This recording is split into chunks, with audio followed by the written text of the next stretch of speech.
contexto de Espacio 4, con Gerardo Hernández. Gerardo Hernández González es periodista y director de Espacio 4. Gerardo, un gusto de saludarte. Muy buenos días. Igualmente, Juan, Marcela, todo el editor, muy buenos días. Un gusto estar con ustedes. Pues, sí, te escuchamos con atención. Llegamos a estas alturas de las campañas políticas. Faltan 50 días para que concluyan, el 27 de junio. Y pues llega un López Obrador muy consolidado en la intención de voto, con una percepción nacional de que la elección a estas alturas ya está resuelta, lo cual no es exactamente así. Sin embargo, insisto, una corriente muy importante a escala nacional apunta ya hacia esa dirección.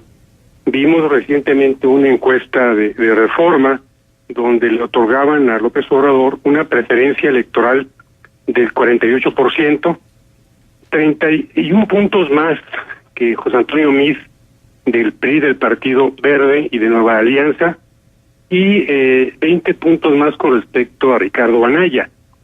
Si tomamos en cuenta que cada punto porcentual equivale a 500,000 de votos, esa intención que tiene López Obrador equivaldría a 24 millones, una votación que ningún candidato presidencial ha tenido.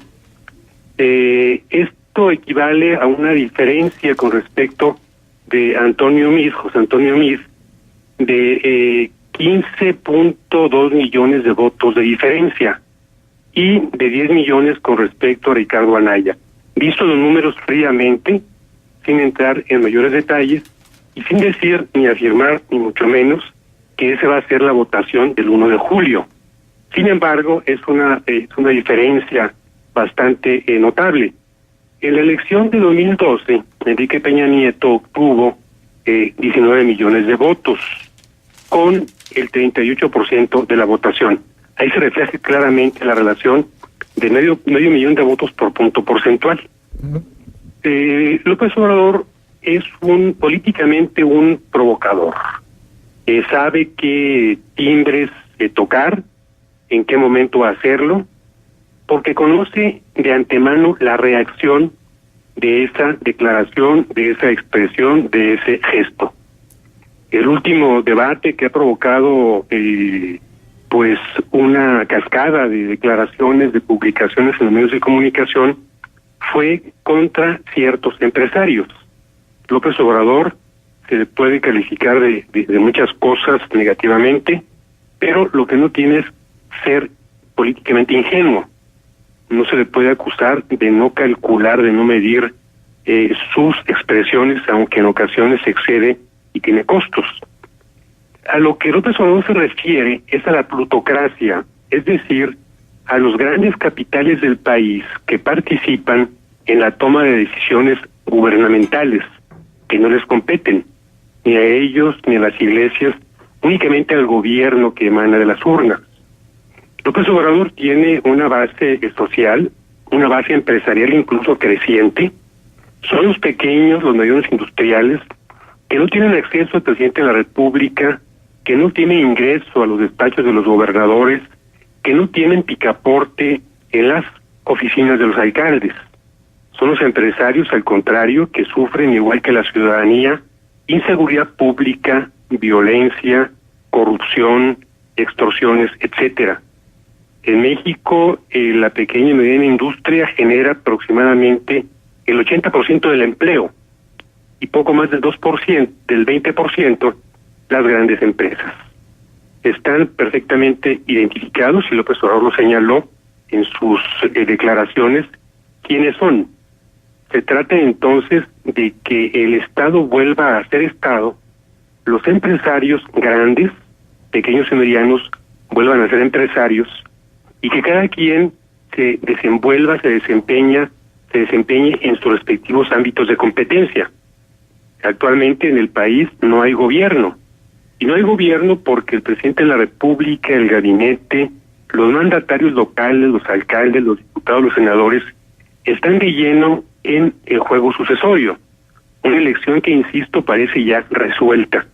Una elección en la que el Premio Nobel de Literatura 2010, Mario Vargas Llosa, ha llamado a tener cuidado con el sufragio, en el sentido del sufragio. Es un opositor abierto, evidentemente, a López Obrador. El propio Mario Vargas Llosa en 1990 fue candidato a la presidencia del Perú contra Alberto Fujimori. En aquel año gana Vargas Llosa en la primera vuelta con una ventaja muy importante, pero no logra el porcentaje requerido, y en segunda vuelta gana Fujimori. El resultado de 10 años de gobierno de Fujimori en Perú fue matanzas, fue una elevadísima corrupción. Se calcula que Fujimori tomó del Estado alrededor de 600 millones de dólares, de los cuales Perú solamente ha recuperado 160 millones. Toco el tema de Perú por México, con una elevadísima corrupción, una gran impunidad y un gran malestar social porque en México la justicia no funciona. Y cuando lo hace es para favorecer a los grandes políticos o a los políticos de baja estofa, a los grandes empresarios. Las cárceles están saturadas de gente, en muchos casos, que no pueden pagar cantidades mínimas para el común, pero grandes para ellos, para estar libres. En México el ánimo es de cambio. La pregunta que flota en el ambiente y que mucha gente se hace, nos formulamos, es que si un gobierno de izquierda como el de López Obrador podría ser peor que el de Peña Nieto. Siempre es posible que las cosas sean peores. Pensábamos que el de Calderón no iba a ser, en cuanto a errores cometidos, superado, y sin embargo el sexenio de Peña Nieto lo rebasó con creces. Pero también existe la posibilidad de que un gobierno de izquierda que plantea un cambio auténtico, cosa que no hace ni el PRI ni el PAN, le aporte al país cosas positivas. Si México durante sexenios, durante décadas, durante medio siglo, soportó la imposición de presidentes de la República, muchos de ellos corruptos, ya ha comprendido el país, los mexicanos, que tienen derecho también ellos de equivocarse. Si el PRI les impuso malos presidentes, malos gobernadores, malos alcaldes, y si la alternancia con el PAN tampoco funcionó, entonces es muy comprensible que los mexicanos, como lo expresan la intención de voto, tomen su propia decisión.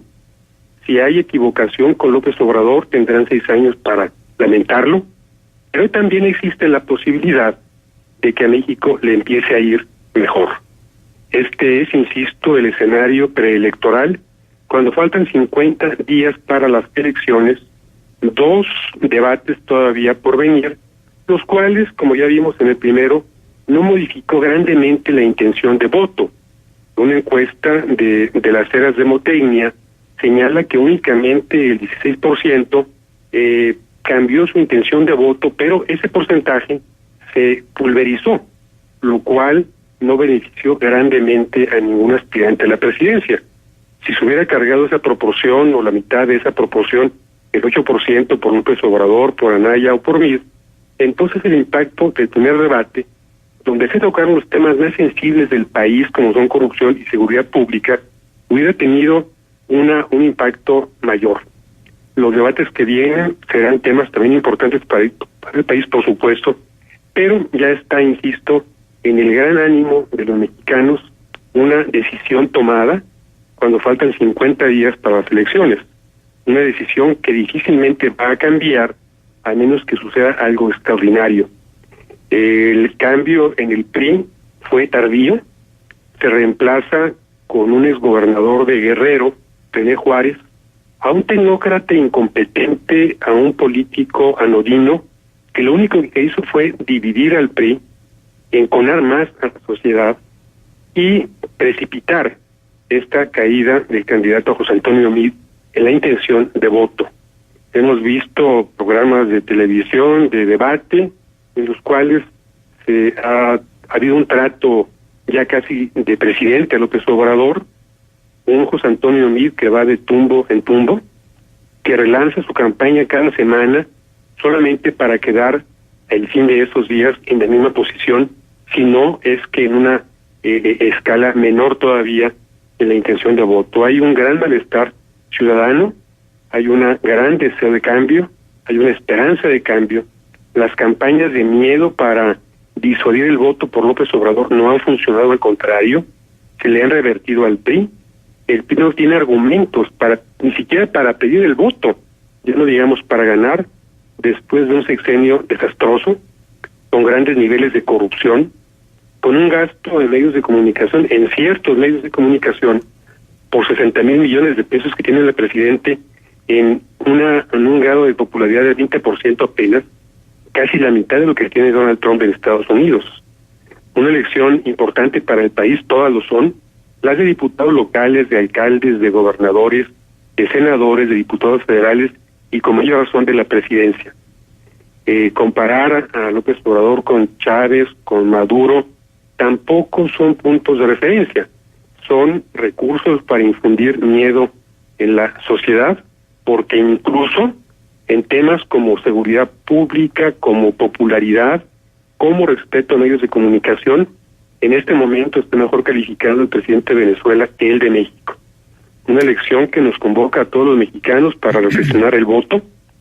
Pide el gobierno, el presidente Peña, que no se vote por el estómago, pero es el estómago justamente que explote el PRI, el voto de hambre, para acarrearle sufragios a sus candidatos.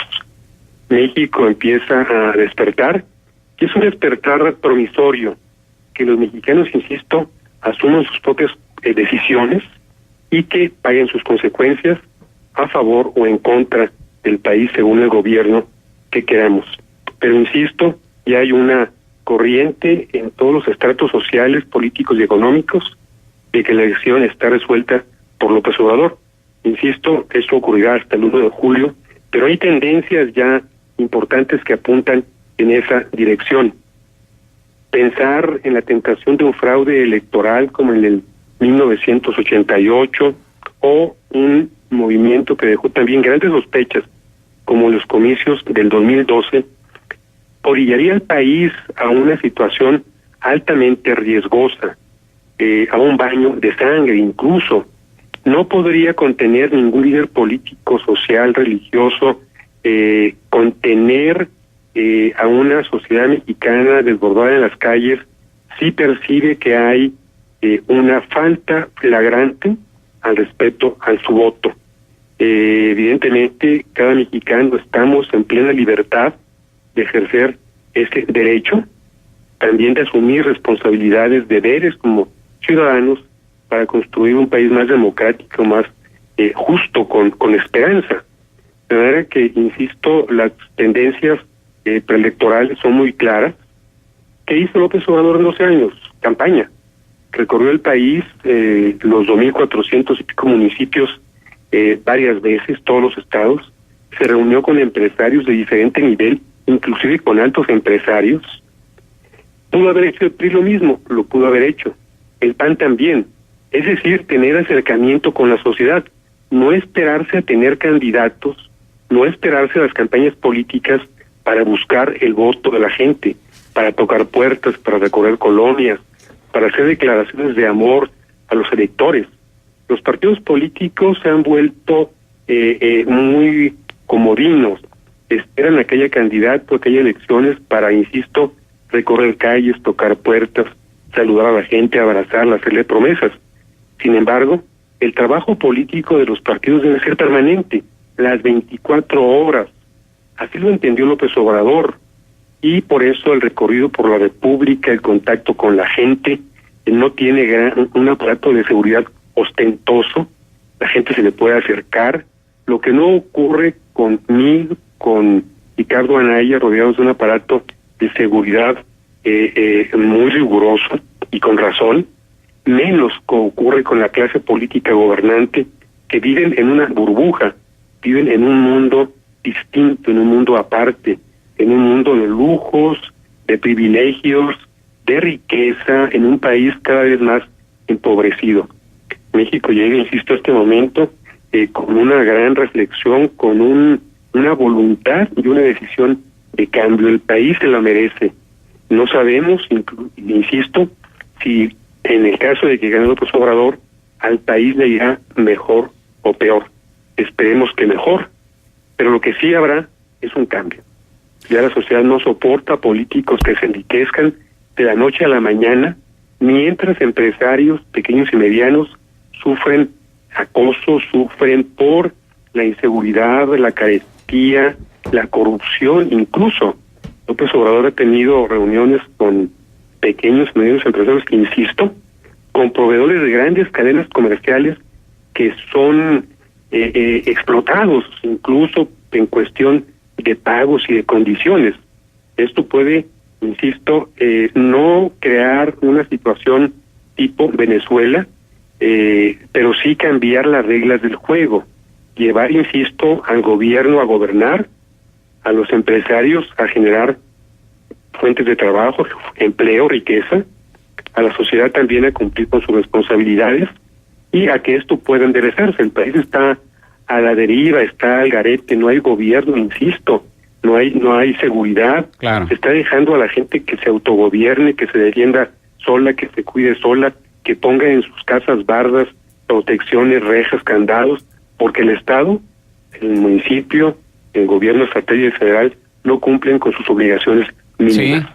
Sí, y es evidente el hartazgo ciudadano por la inseguridad, la violencia, la corrupción, y es evidente también que la campaña de miedo del peligro para México que enarboló el sistema durante mucho tiempo en contra de López Obrador no está teniendo resultados. Y me llama la atención lo que escribe hoy Carlos Loret de Mola en su columna, que titula Los negativos de AMLO que no lo son, y es interesante ver cómo pues ni su alianza con Napoleón Gómez Urrutia y con Elbester Gordillo, ni la cancelación del aeropuerto que dijo que lo haría, ni la amnistía a los criminales, ni la alianza con el CENTE, ni una serie de argumentos que ha esgrimido López Obrador, que se decía que ahora sí con ello caería en las encuestas, surtió efecto, sino por el contrario, se fue para arriba porque realmente esos temas interesan únicamente a un pequeño núcleo del electorado y no a quienes van a definir esta elección. Déjame hacer esta anotación, Gerardo. Buenos días, te saludo. Buenos días, tengo aquí bastantes WhatsApp que nos dicen unos y otros lo siguiente: entre 15 y 20 millones van a votar por AMLO, lo que representa no más del 30% del padrón electoral, lo que significa que la elección está definida, contrario a lo que asegura el invitado. ¿Cómo calculan los votos? A mí jamás me han preguntado una cosa, es lo que dicen las encuestas, yo como realmente voy a votar. Hay que cruzar los porcentajes de intención de voto con la lista nominal de electores, que son alrededor de 90 millones de mexicanos inscritos y con credencial de elector. La participación que se calcula para el 1 de julio es importante, podría rebasar el 65%, llegar al 70%, como ocurrió en 1994, luego del asesinato de Colosio. Insisto, este ejercicio de ver qué porcentaje votó por Peña Nieto y cuánto se tradujo en votos, aterriza en esa proporción. Es decir, Peña Nieto obtiene 19 millones de votos que equivalen al 38% de la elección. De manera que López Obrador ha tenido una votación muy constante, muy consolidada en ascenso. En el año 2006 tuvo alrededor de 15 millones de votos, un cuarto de millón de votos abajo apenas de Calderón. En el 2012 subió casi 17 millones de votos contra 19 de Peña Nieto. Entonces es un fenómeno interesante, porque ni Cuauhtémoc Cárdenas en su mejor momento como candidato tuvo tantos votos. El máximo que tuvo Cuauhtémoc Cárdenas fue de 7 millones. Y en la primera elección como candidato presidencial, López Obrador duplica esa cantidad. Un político experista como Cárdenas, pero sin la aureola del general Lázaro Cárdenas, que dio mucho impulso a la candidatura de Cuauhtémoc. Entonces, en apenas 3 años, Morena se ha convertido como partido político en un fenómeno. Ganó la mayoría de las delegaciones en la Ciudad de México, tiene el control de la Asamblea Legislativa, va arriba en varios estados de la República para las elecciones del 1 de julio. ¿Podría el Morena, sin hipérboles, ser la primera fuerza electoral a partir del 1 de julio de este año? Claro. Por varias razones. Y en el fondo, por el mal desempeño del PAN, por el pésimo desempeño del PRI y por el desastroso gobierno de Peña Nieto. No es casual que Morena esté en esta posición como tampoco es coincidencia que López Obrador esté tan arriba en las encuestas. Bien. Gerardo Hernández, periodista, director de Espacio 4, nuestro agradecimiento por tu colaboración aquí en Contextos. Mucho gusto, muy buenos días a ustedes y a todo el auditorio.